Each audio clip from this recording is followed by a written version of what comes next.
panggilan itu sendiri berdasarkan Efesus 1 ayat 11.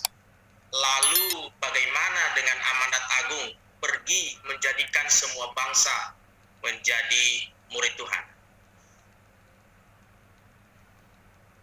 Hakikat dari panggilan berdasarkan Efesus pasal 1 ayat 11. Silakan dibacakan, Pak. Silakan dibacakan. Ya, bacakan untuk kita semua Efesus 1 ayat 11. Demikian firman Tuhan. Aku katakan di dalam Kristus, karena di dalam Dialah kami mendapat bagian yang dijanjikan. Kami yang dari semula ditentukan untuk menerima bagian itu sesuai dengan maksud Allah yang di dalam segala sesuatu bekerja menurut keputusan kehendaknya. Jadi beliau menanyakan hakikat dari panggilan itu sendiri berdasarkan ayat ini. Ya, jadi hakikatnya jelas bahwa panggilan pilihan itu Allah yang melakukan dari semula supaya menjadi seperti Kristus. Artinya supaya menjadi seperti Kristus di dalam Kristus. Ya, kenapa? Karena dikatakan gini, Roma 8:29 dikatakan, semua orang yang dipilihnya dari semula dan ditetapkan dari semula untuk menjadi serupa dengan gambaran anaknya, supaya ia, anaknya itu, menjadi yang sultan di antara saudara-saudara. Itu firman lengkapnya dalam Roma 8:29. Itu selaras dengan Efesus 1 tadi. Nah, kalau dikatakan di sini Allah yang bekerja, dikatakan di sini sesuai dengan maksud Allah yang dalam segala sesuatu bekerja menurut keputusan kehendaknya. Allah yang bekerja dalam diri orang yang dipanggil dipilih itu. Dalam Roma 8:29 itu dinyatakan dalam Roma 8:28 ayat sebelumnya.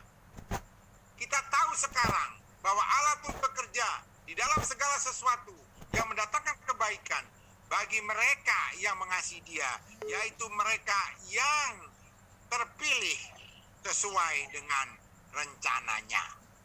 Jadi itu sejalan, firmannya sejalan, dipanggil dipilih sejalan dengan Efesus 1 ini. Jadi hakikatnya memang Allah yang memilih dari semula dan Allah yang bekerja dalam orang itu. Nah, tadi pertanyaan yang kedua adalah bagaimana hubungannya dengan pergilah tadi ya kepada amanat agung. Nah, justru itulah Ibu, kita nanti akan membahas salah satu ciri ya. Jadi ciri-ciri ini terpaksa saya bongkar sedikit ya. Ciri-ciri orang yang dipanggil dipilih untuk serupa Kristus, pertama cirinya adalah harus hidup seperti Kristus hidup ya. Wajib hukumnya 1 Yohanes 2 ayat 6. Nah, kita akan bahas nanti di situ seperti apa hidup seperti Kristus. Satu, dipimpin oleh Roh Kudus maksudnya.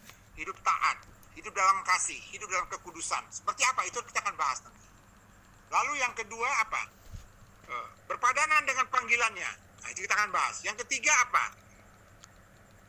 Pergi, yaitu mengikuti apa yang dikatakan dalam amanat agung. Jadi orang yang dipanggil dipilih itu cirinya apa? Justru mereka mengabarkan Injil gitu.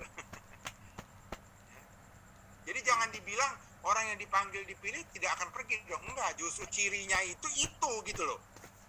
Makanya sabar, nanti kita akan sampai kepada ciri-ciri itu. Ada 5 ciri ya. Jadi yang pertama tadi hidup seperti Kristus hidup, itu ada dipimpin oleh Roh, hidup taat, mengasihi, kudus. Yang kedua, berpadanan dengan panggilannya, itu juga banyak, ada ABCD. Lalu yang ketiga, pergi untuk berbuah. Itu dulu, pergi untuk berbuah. Yang keempat, sesuai dengan Yohanes 15 ayat 16 tadi. Yang keempat, ciri keempat adalah pergi melakukan perintah agung itu tadi. Harus pergi memberita Injil. Yang kelima apa? Mengalami penderitaan. Nah, itu dia. Orang dipanggil dipilih itu harus siap menderita gitu loh. Bukan melihat penderitaan sesuatu yang aduh, enggak gitu ya. Itu kita akan bahas. Ada 5. Banyak cirinya tapi yang kita akan bahas hanya 5. Itu cukup panjang. Jadi Ibu, nanti kita dengarkan pada saatnya kita membicara mengenai ciri yang keempat dalam melakukan amanat agung. Mudah-mudahan menjawab Ibu dari Ambon. Baik, demikian kepada Ibu Riana. Kita lanjut ke pertanyaan berikutnya.